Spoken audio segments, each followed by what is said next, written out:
그거는 지난 25년을 봤을 때 두 번밖에 없었고요. 그러니까 1996년부터 봤을 때 지금까지 두 번밖에 없었는데, 첫 번째가 2001년부터 2007년까지. 그때 우리나라 GDP 올라가고 소득 올라가는 속도 대비해서 정말 가파른 상승이 한 번 있었고요. 두 번째가 2017년부터 2021년까지 저희 소득 증가 속도보다 더 기울기 더 날카롭게 올라가고 있거든요. 그래서 08년부터 2016년까지의 상승은 그냥 저희가 감내할 만한 그런 상승이라고 생각이 되고, 그 정도는 그냥 경기 성장에 따라서 올라가는 상승이어가지고, 이런 식의 상승도 다 상승이어서 그렇게 하자면은 다 올라갔던 건데요. 지금은 이렇게 유난히 초과 상승하고 있는 그런 구간인 거죠. 네, 그래서 지금 이렇게 유난히 올라갔던 거는 2001년 때도 그랬고 지금도 그렇고 그 직전에 썼던 여러 가지 정책들도 있는 거고, 또 상승하는 과정에 발표됐던 또 어떤 잘못된 정책이나 실수나 이런 것들도 작동하는 거고, 그리고 이런 거대한 상승장에는 항상 이제 시장이 점점 과열로 가고 점점 더 그 그러니까 위험을 저희가 이제 감내하면서 투자를 하게 되는 거잖아요. 집을 사는 것도 사실 굉장히 그 의사결정이 큰 중요한 과정인데, 그런 리스크 테이킹하는 그 허들이 낮은 사람이 처음에 점점 사기 시작했다가 점점 그 허들이 높은 사람도 점점 더 들어오게 되면서 종국에는 다 사게 되는, 그게 이뤄지고 되는 건데, 그게 요즘인 것 같기는 합니다. 다만 제가 느끼기에는 정부 정책이 25회차 이상 발표가 됐지만 이게 결국 종국에는 그 정책의 목표가 시장 안정화였긴 했는데 안정화를 달성하지 못했으나, 반대로 정책이 작동을 하나도 안 하고 있느냐 하면 또 그건 아니고, 아까 보셨던 그 세그멘트 15억, 9억, 또 규제지역, 비규제지역 등등 이런 것들이 알게 모르게 다 작동하고 있거든요. 3기 신도시조차도 어쨌든 3기 신도시 받으려고 해당 지역에 전세 거주하신 분도 계시고, 이번에 사전 청약도 성공을 했고, 그러니까 다 돌아가고 있거든요. 그리고 파리부동산 대책 발표했을 때 그때 청약제도 개편해버리는 바람에 지금 30대들이 청약에서 도태돼가지고 기존 주택으로 간 것도 어떻게 보면 정책의 부작용이지만 그 정책 효과 때문이었어요. 원래 청약제도 안 건드렸으면 지금도 여전히 30대들이 청약을 계속 도전을 했을 건데, 가점제 100%를 투기과열 지역에서 만들어버리니까 도저히 비빌 수가 없어가지고 기존 주택을 쳐다보게 된 건데, 여기서 갑자기 대출을 또 조여버리니까 대출 받고 집에 들어가려고 했다가 전세 끼고 집에 들어가는 게 더 유리하다고 생각해가지고 전세 끼고 집 사면서 19년부터 이런 분위기가 강화가 된 거잖아요. 그러니까 정책이 부작용으로 효과를 일으킨 셈이 되는 거거든요. 그래서 이게 없거나 작동 안 하는 건 아니고, 그러니까는 요거에 맞게 그냥 시장이 대응하면서 적응했다고 이렇게 보여지는 건데, 그게 지금 약간 일종의 소위 각자 도생하는 거고, 그냥 나를 챙겨줄 사람은 이제 좀 없다는 그런 실망감, 또 이런 것들을 많이 느낄 만한 시점이고, 그래서 이런 시기일수록 더더욱더 그 중심이 되는 사람이 나와가지고 누가 되든지 간에 막 일관된 메시지를 계속 전달할 필요가 있고, 또 정책도 좀 꼼꼼하게 살펴가지고 어떤 부분에서 이런 부작용이 만들어졌고, 부작용이 만들어졌던 정책을 원복한 건 과거에도 있었어요. 가령 2017년 12월 13일에 12.13 주택임대사업자 활성화 방안을 발표를 해요. 주임사 활성화 방안을 발표하니까 그 다음 연도에 다주택자들이 주택임대사업자 등록을 평년에 2배로 폭증시키면서 소위 갭투자 사이클이 붐업이 되기 시작하고, 서울을 포함해서 전국에 있는 85제곱미터 이하 소형주택 가격이 치솟게 되고요. 34평 이하 주택이 막 40평대 가격을 터크까지 쫓아가가지고 갑자기 뭐 1, 2인 가구 중심이니까 소형주택 전성시대 막 이런 기사들이 도배를 해요. 그래서 저는 당시 기사 보면서 1, 2인 가구 많아져서 소형주택 전성시대가 온 게 아니고 세제 혜택이 이 소형주택에 몰빵돼 있으니까 이쪽으로 다들 투자 수요가 넘어가가지고 이렇게 붙은 거지, 사람들은 큰 집을 좋아한다, 지금 장난하냐, 1인당 주거면적이 계속 넓어지는데, 그래서 지금일수록 대형평이 더 싸기 때문에 대형 주택이 저평가된 것 같다 이렇게 했었는데, 그렇게 1년 동안 너무 과열되니까 2018년 9.13을 발표하면서 9개월 만에 주택임대사업자 제도에 대한 세제 혜택을 축소시키잖아요. 그래서 그 과열을 한번 잠재우긴 하거든요. 그러니까 주임사 제도를 촉진시켰는데 이걸로 해서 시장 과열이 너무 심하게 되니까 주임사 제도에 대한 혜택을 조금 줄이겠다 하면서 좀 돌아갔단 말이에요. 근데 정부도 이렇게 돌아갔는데 가령 작년에 임대차 3법을 한번 예로 들어볼게요. 아니죠. 임대차 3법이 일단 좀 컸으니까요. 임대차 3법 발표하기 직전에 뭐가 있었냐면은 재건축 정비 조합원들한테 입주권을 주려면 2년 거주 조건이 있었잖아요. 그거를 먼저 발표하고 나서 그 다음에 임대차 3법을 발표하다 보니까 재건축이라는 거는 재건축 초기 단계 아파트들이 임차료가 제일 싼데 그 지역에서 거기에서 임차인들을 퇴거시키고 집주인이 들어가겠다고 하니까 그 임차인들이 주변으로 뿌려지는 과정에서 임차료가 올라가는 국면이었는데 여기다 임대차 3법을 또 때려요. 그러니까는 임대차 3법 하면서 그럼 갱신해야 되고 5% 상한권이 있으니까 완전 변경 계약을 제한 없이 올려버리는 게 작년 7월에 발생을 하게 되거든요. 임대차 3법은 법 원칙상 그러니까 취직 원칙상 임대시장 안정화인데 가격이 이만큼 튀었는데 무슨 임대시장 안정화가 되는 거예요. 그러다 보니까는 목적과는 다르게 실질적으로는 그 목적 달성이 안 된 거죠. 안 된 건데 근데 재건축 조합 2년 의무 거주 조건은 올해 7월에 이제 없었던 걸로 하기로 했어요. 그러니까 1년 만에 없었던 걸로 하기로 했고 전 그래서 이거 나름 달라졌다고 생각을 합니다. 왜냐하면 그 전까지는 임대시장에 대해서 중요한 걸 몰랐다가 지금 1주택 갭 투자의 시대인데 임차료가 올라가면 매매자세 갭이 달라붙게 돼 있고 갭 투자를 하기 용이한 환경이 되는데 임차료를 올리는 정책을 쓴다는 게 시장 안정화에 도움이 되는 걸까요? 그건 아니잖아요. 그러니까 전월세 가격 안정화가 굉장히 먼저 달성해야 될 그런 과제인데 현실은 실거주 의무 권한 강화나 여러 가지 좋은 목적의 제도 도입을 통해서 현실은 정반대로 임차료가 더 급등한 형태로 발생되다 보니까 이게 좀 거꾸로 가고 있거든요. 그래서 2년 실거주 의무 권한 원복시킨 것처럼 임대 3법도 고칠 거면 고쳐야 되고 등등 뭐랄까 그동안 발표됐던 제도나 정책들 중에서 좀 논란이 있거나 지금 부작용이 너무 큰 것들은 고쳐야 된다고 생각하는데 그 중에 하나가 임대사법이고 두 번째가 뭐냐면 바로 청약이라는 거죠. 네, 그러니까 청약 가점제를 소형주택에 써가지고 6인 가구가 25평 살아야 되는 문제가 발생을 하죠. 근데 지금 그 청약이라는 것도 파리 대책 발표하면서 가점제 비중을 100%로 이제 높여놨기 때문에 청약 도태 세대들이 발생을 하게 된 거고 그 청약 도태 세대들이 기존주택 전세 끼고 갭 투자하는 게 지금 분위기라고 이제 파악을 했다면 청약의 가점제 100%는 원복해야죠. 그렇죠. 네, 75%로 다시.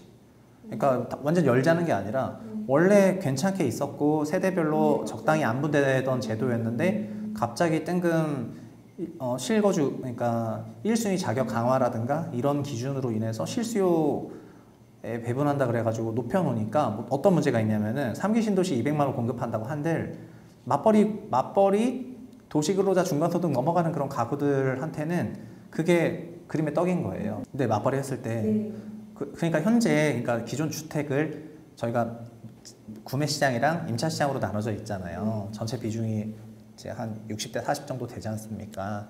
그래서 60대 40에서 임차 시장은 임차 시장 이슈가 있고 매매 시장은 매매 시장 이슈가 있는데 지금 기존 주택을 전세 끼고 구매하는 구매력 있는 계층의 경우에는 소득 레벨도 높아서 맞벌이 소득이 좀 높다고 봐도 무방하거든요.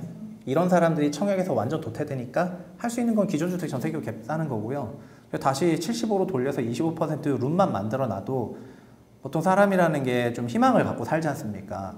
근데 지금은 희망이 아니라 그 트라이 자체가 안 되잖아요. 그러니까 이런 것들은 네, 매우 고쳐야 되는 제도예요. 이렇게 완전히 막아버린 거예요. 100%로 막아버리고 그다음에 대출 제도도 비슷했는데 대출 제도가 여기 콜라보가 됐던 거죠. 그러니까 청약이 도태돼가지고 새 집은 나는 살지 말라고 그럼 난 기존주택 살면 되겠다. 대출 받고 들어가야지 했는데 갑자기 대출도 대출 갑자기 이건 또 소득이랑 무관하게 원래 소득이랑 대출 LTV는 따로 있는데 그거랑 무관하게 투기 과열 지역이면은 주담대 무조건 40% 딱 묶어버리니까 저는 상환할 여력이 되는데요. 이렇게 하더라도 여긴 투기 과열 지역이니까 40% 이거 완전 논리가 또 없는 거예요. 여기는 그러면은 청약은 소득 때문에 잘렸는데 기존 주택을 살려고 하다 보니까 지역이라고 또 커트해버리고 그러니까 이게 막 짬뽕이 되니까 뭐가 문제인지를 또 좀 꼼꼼하게 챙겨가지고 이거를 AS를 하면 되는데 한번 발표하고 나서 AS 안 해버리고 왜냐면 정책을 선언적으로 내버려서 실제에서 돌아가는 부분에서 분명히 노이즈가 나고 있는데 그거를 좀 쫓아가면서 피드백 해가지고 고치는 게 아니라 딱 발표했으니까 잡히겠지 이렇게 생각해가지고 좀 손 놓은 것도 큰 것 같아가지고 이렇게 하니까 이런 것들이 다 쌓여서 된 거란 말이죠.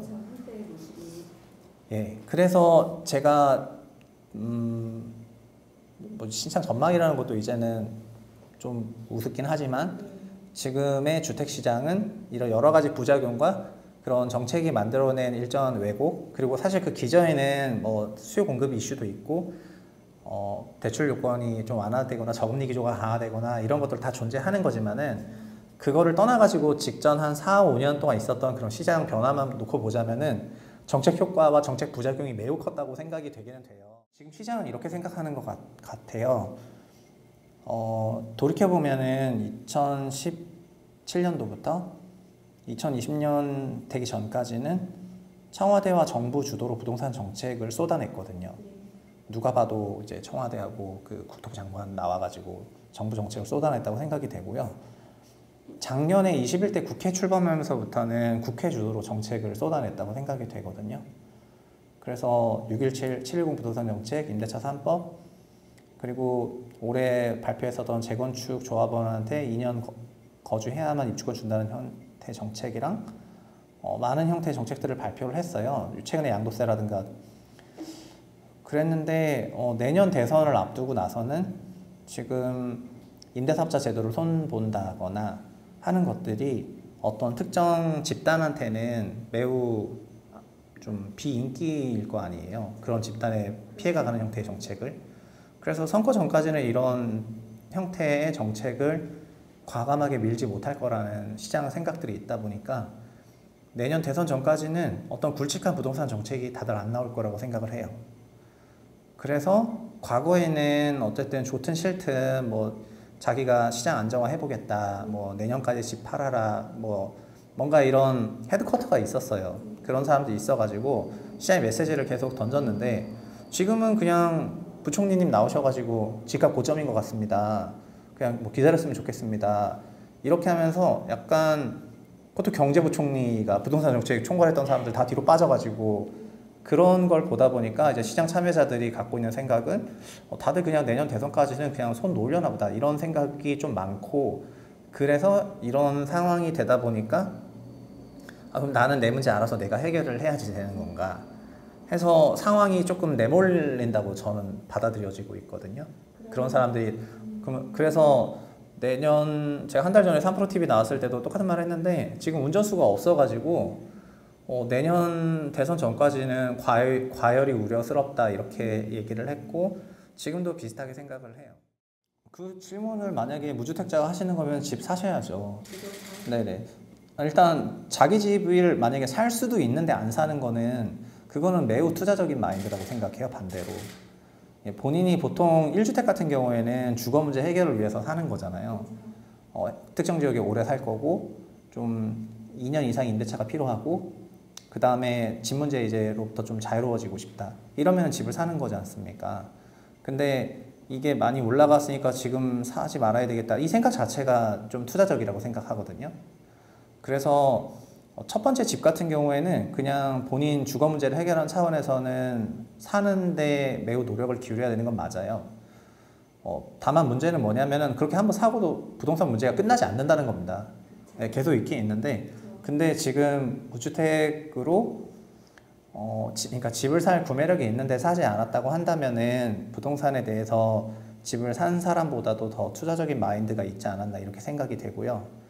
그리고 만약에 대부분의 경우는 주택이라는 게 그 거의 모든 가용 자본이랑 대출을 다 끌어들여서 겨우 살 수 있는 거기 때문에 그 정도로 고민하면서 이제 사는 것들은 이제 진짜 말 그대로 주거 문제 쪽에 좀 더 포커싱 맞춰가지고 그래 이제 우리 가족 건설 보통 애 낳고 키우고 하다 보면은 그런 상식적인 생각이 들지 않습니까? 이제 돈도 좀 벌었으니까 우리 어디 좀 살 수 있을까 해서 막 알아보면서 이제 사는 거잖아요. 근데 그렇게 접근하다가 갑자기 여긴 덜 오를 것 같은데 사지 말아야 되겠다. 아니면은 지금 좀 너무 비싼 것 같아서 좀 가격이 낮아지면 사야 되겠다. 그래서 투자와 주거를 결합해 버리게 되면은 선택을 잘 못할 가능성이 너무 커져가지고 두 개를 저 항상 분리하라는 말씀 드리고 싶고 근데 뭐 사는 게 그래서 뭐 무조건 정답이냐 하면은 그게 아닌 가구들도 있겠지만 그냥 많은 가구들한테 그 내 집 마련이라는 거는 축복에 가까운 거기 때문에, 그리고 단기적인 그런 변동성에 너무 함몰되기보다는 주식도 비슷한데 그 매일매일 변하거나 분기 단위, 연 단위의 가격 변동을 쫓기보다는 결국에는 자산 가격이 그 나라 경제에 따라간다고 생각하는 게 속편하다고 말씀드렸고, 그런 맥락에서 접근하시면 부동산 문제가 쉬워져요.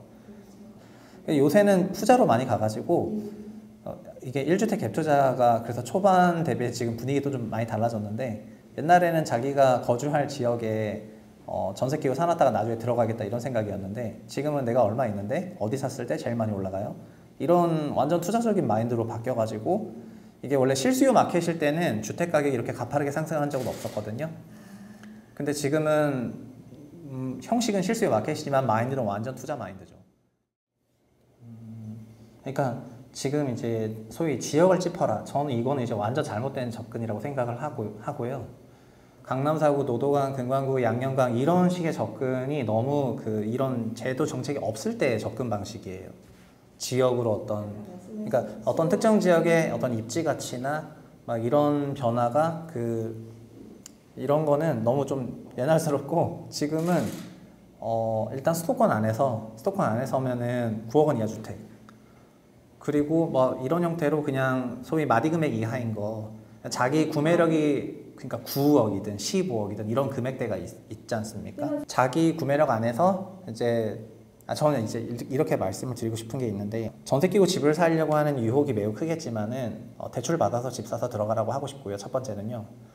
그래서 전세 끼고 집 사면 더 비싼 집을 살 수 있긴 하거든요. 레버리지가 높아가지고. 그럼에도 불구하고 대출 받고 들어가서 살라고 하는 거를 좀 권하고 싶긴 합니다. 왜냐하면은 그렇게 안 해버리면은 계속 본인은 이제 투자자 포지션으로 남아가지고 계속 어떻게 보면은 자산 가격 변동에 자기 상당한 자산액을 계속 노출시켜야 되거든요. 그래가지고 단기에는 그게 자산 가격 상승이기 때문에 조금 좋을 수도 있는데, 좀 덜 오른다거나 좀 조정받는다거나 했을 때는 또 상당한 스트레스일 수 있어가지고 일단 1주택 포지션을 하더라도 자가 포지션으로 1주택을 하는 게 좋다고 생각하고, 이제 뭐 투자로 접근하는 거는 그거를 지금부터 벌써 해버리면은 정말 돌이킬 수 없을 것 같아요. 자기의 그 주택 매수하는 그런 스타일들을요. 굳이 지역으로 이제 얘기를 해보자면은 작년부터 경기도가 강세였는데, 그거는 경기도가 정량적인 목표 그 공급 기준으로 봤을 때도 1000명당 주택 수가 경기도는 380호가 안 될 정도로 주택 공급 정도가 너무 빈약해요. 이제 서울보다도 더 빈약한 상태예요. 그리고 앞으로 가구 증가라든가 이런 것도 경기도에 집중돼 있고요. 그러다 보니까 향후 진짜 한 몇 년간은 경기권의 주택 부족이 해소될 가능성은 매우 낮아 보이거든요. 그래서 전체적으로 다, 그러니까 자산이라는 게 다 영향을 서로 간에 주고받는 건 맞는데, 결국에는 그 펀더멘탈이 있는지 없는지에 대해서는 파도가 지나간 다음에 알 수 있는 거잖아요. 근데 수급이 좀 타이트한 지역이 저는 경기권이라고 생각을 하고 있어가지고, 주택 구매를 첫 집을 하게 된다면은 서울 통근 통학이라 하더라도 서울 통근 통학이 되는 경기권에 주택 구매하시는 게 좋은 전략이라고 생각을 해요. 입지 가치랑 상품 가치를 볼 수 있어야 되는데, 그거를 미리 반영했다, 과반영했다 이런 자기가 판단이 돼야 되거든요. 왜냐하면은 결국에는 가격이라는 게 거래 상대방이 서로 합의해서 거래를 하는 거지 않습니까? 그리고 누구한테 물어보더라도 그 가격에 서로 이제 거래할 게 시장 가격이라는 거여가지고, 시장에는 그 가격대에 대한 공감대가 형성이 되어 있는데, 그거에 대해서 사는 쪽이든 파는 쪽이든 어쨌든 자기가 산다면 왜 사는지에 대한 어떤 부분에 가치평가했는지, 판 사람들은 어떤 부분에 대해서 가치평가해가지고 적정한 가격이라고 생각해서 파는 건지 서로 이제 얘기를 해봐야 되는 건데, 이거는 찾아가서 직접 공부하고 하다 보면은 이게 이 부분이 반영돼서 이렇게 된 건데, 그러면서 자기 생각도 거기 추가돼가지고 내가 볼 때 근데 이것까지는 아닌 것 같고, 아니면 내가 볼 때 이거 아직 덜 된 것 같고, 이러면서 이제 판단하게 되는 거여가지고 좀 더 편하게 찾고자 한다면은 신축 주택이 준공되는 옆에 있는 구축 아파트 이런 것들이 훨씬 나아요. 이것도 설명하자면 한참 설명해야 되지만은 지금 경기권에서 작년에 강세가 있었던 지역들도 보자면은요, 수원이나 뭐 성남이나 아니면은 그런 소위 경기도 구시가지들이었거든요. 안양이라든가 의왕이라든가. 왜 그러냐면은 이런 지역에서 정비 사업이 진행되고 있기 때문입니다. 정비 사업이 진행되면서 새 아파트가 건설되고 새로운 전세 가격이 형성되고 그런 전세 가격이 새롭게 형성된 전세 가격이 기존 주택 매매가보다 더 높고 그러다 보니까 종전에 있는 옆에 있는 기축 아파트들도 우리도 정비 사업이 되고 나면은 저 가격 이상 받을 수가 있다는 생각이 그냥 빠르게 반영되면서부터 키 맞추기로 가는 건데요. 이거는 앞서 입지 가치 때보다 근거가 더 높다고 생각하는 게 새로 주어진 중공대 신축 아파트의 전세 가격이라는 것도 이것도 시장 가격이어가지고 해당 지역의 전세로 사는데 이만큼 줄 의향이 있다는 게 증명이 된 거잖아요. 그러니까 그 옆에 있는 기축들이 봤을 때는 나도 되고 나면은 네, 저거 따라서 이렇게 될 수도 있겠는데 이런 것도 얼마든지 근거 있는 접근이어가지고 신축 준공이 예정된 지역의 기축을 사는 게 좀 더 편한 접근이라고 생각이 되네요. 지금 사실 부동산 문제가 불거지게 된 거는 요새 벼락거지라는 말이 유행을 하고 있는데 그러니까 결국에는 그 자산에 대한 얘기인 거고요. 자산은 결국 소득으로부터 만들어지잖아요. 그러면은 부자가 된다는 거는 부자가 되는 그런 거를 축적한다는 거는 소득의 종류가 돼야 된다는 거고 그리고 집을 사고 파는 것도 많은 분들이 약간 뭐 자산을 굴린다 이렇게 생각하실 수가 있는데 이것도 우리나라 소득세법상 소득으로 잡혀서 처분 손해로 잡히거든요. 그러니까 양도소득으로. 저희가 근로를 통해서 종합소득을 벌어들이고 그리고 주택의 양도나 주식의 양도를 통해 가지고 양도소득을 또 이제 분리과세로 벌어들이게 되는데요. 그래서 소득의 파이프라인은 기본적으로 많아야 돼요. 종합소득도 근로소득만 있는 게 아니라 이자소득, 배당소득부터 시작해서 기타소득, 사업소득 그 6가지 종류 소득이 있고 그래서 자기가 뭐 회사 다니면서 뭐 밤에 알바하고 이런 게 아니라 자기 재능이라든가 이런 거 좋아하는 거를 요새 부캐를 만드는 것처럼 유튜브도 만들고 글도 쓰고 브런치에 글도 쓰고 뭣도 하고 기고도 하고 사내 강사로 활동했다가 뭐 아니면 저처럼 그냥 책이라도 한번 내보다가 자기가 좋아하는 걸 찾아가지고 막 소득원을 다양화시키는 노력이랑 그리고 근본적으로 자기 본업을 잘하는 거 자기 본업 잘해가지고 연소득을 높이는 거 그러지 않는 직장에 있다면은 다른 걸 해야 되지만은 자기가 잘했는데 소득이 올라갈 수 있는 직장에 있다면은 자기 소득을 높이는 것 자체가 엄청난 투자라고 말씀드리고 싶고 그리고 그것도 풍성하게 하면서 그 다음에 양도소득을 늘릴 수 있는 방안도 당연히 파이프라인 꽂아야 되겠죠. 그게 지금은 이제 많은 사람들이 거의 100% 부동산만이라고 생각을 하는데 부동산뿐만 아니라 부동산도 있고 주식도 있고 등등 많은 투자 자산들이 존재해가지고 이것도 알면 알수록 본인 전략이 다양화되고 좀 포트폴리오 밸런스도 잘 맞고 할 수가 있거든요. 근데 그래서 자기 일을 잘할 수 있는 노력하고 투자 공부를 많이 하는 노력을 그냥 항상 병행해가지고 이렇게 쭉 갖고 가는 그런 거를 하시라는 말씀을 하고 싶고 그리고 여기서 제일 버려야 될 게 뭐냐면은 조바심인데 조바심이라는 거는 밥을 안 치자마자 밥이 되길 바라는 마음이죠. 시간을 들여야지 밥이 익는 건데 지금 이제 부동산 책 처음 사서 딱 읽었으면서 나 부동산 시장의 마스터 뭔가 막 주식책 처음 읽었는데 본인 마음속에 벌써 버핏 이러면 절대 안 되고 이제 그런 게 필요하죠. 그러니까 세상에 그 왕도가 없다는 말이 뭐냐면은 그거는 시간이란 얘기거든요. 시간이 든다는 거거든요. 근데 요즘은 그런 시간에 대한 그런 존중이 많이 사라진 것 같아요. 뭘 하는 데 있어가지고 네, 엄청 조급해져. 그 조급증 버려야 되는데 조급증을 버리려면은 남과 비교하지 말라.